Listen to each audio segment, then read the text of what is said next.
Hari ini tersangka kasus korupsi bus Transjakarta Udar Pristono diperiksa sebagai saksi atas laporannya ke Bareskrim Mabes Polri terhadap 4 orang jaksa di Kejaksaan Agung dengan pemalsuan dokumen. Dan untuk informasi selanjutnya kita akan bergabung dengan reporter Priscila Dauhan dari Mabes Polri Jakarta.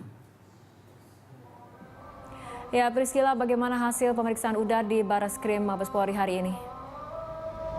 Ya, Fitri Megantara, setelah 5 jam diperiksa, akhirnya tersangka kasus pengadaan bus Transjakarta mantan Kadishub Udar Pristono akhirnya selesai diperiksa sebagai saksi oleh penyidik Bareskrim pada hari ini.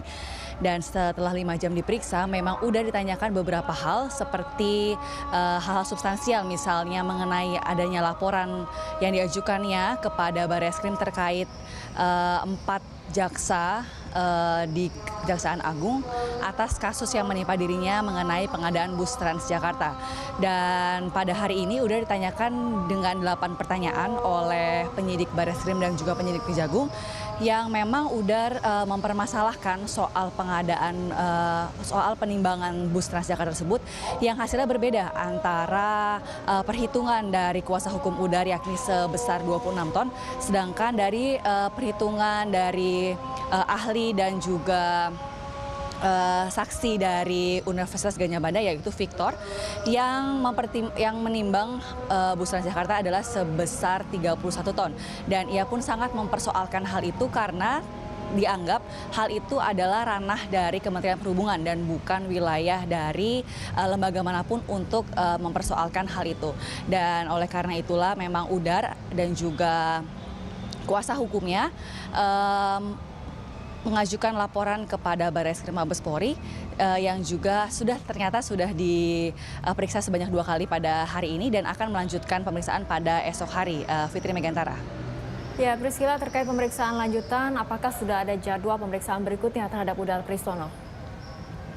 Ya, benar sekali Fitri Megantara bahwa pada esok hari Udar Pristono akan melanjutkan pemeriksaannya sebagai saksi, namun tidak dilakukan di Bareskrim, namun dilakukan di Rutan Cipinang pada esok hari pada pukul 9 pagi. Dan hal itu merupakan kesepakatan antara penyidik Bareskrim dan juga Kejagung yang mempertimbangkan bahwa Udar Pristono sebagai tersangka tidak boleh terus-terusan meninggalkan Rutan Cipinang yakni tempatnya ditahan. Dan oleh karena itulah pada esok hari Udar akan kembali diperiksa dan rencananya akan diajukan sekitar 10 pertanyaan yang lebih mendalam khususnya mengenai laporannya terhadap 4 jaksa di Kejaksaan Agung. Dan memang sebelumnya mantan Kadishub Udar Pristono ini sudah berkali-kali mengajukan gugatan pra-peradilan yang memang semuanya ditolak. Dan misalnya pada gugatan pertama yang diajukan pada bulan Oktober 2014 di Pengadilan Negeri Jakarta Selatan terkait penahanan dirinya oleh Kejagung, namun hakim menolak gugatan itu. Dan juga gugatan kedua diajukan kembali oleh Udar pada Desember 2014 yang mempersoalkan penyitaan harta miliknya dan juga mengenai kasus TPPU oleh Kejagung. Dan sidang pra-peradilan tersebut pun akhirnya ditunda dan karena hakim menolak gugatan tersebut. Dan juga gugatan ketiga juga sempat diajukan oleh Udar yakni mengenai penyitaan asetnya oleh Kejaksaan Agung pada 4 Maret lalu dan akhirnya sidang akan dilanjutkan pada 1 April 2015. Dan ternyata memang banyak sekali gugatan yang diajukan oleh Udar Pristono yakni sebanyak 5 gugatan dan 1 pengajuan kembali. Dan memang hingga saat ini pun proses kasus yang Transjakarta yang diajukan oleh Udar itu memang masih terus berlangsung hingga saat ini. Demikian Fitri Megantara.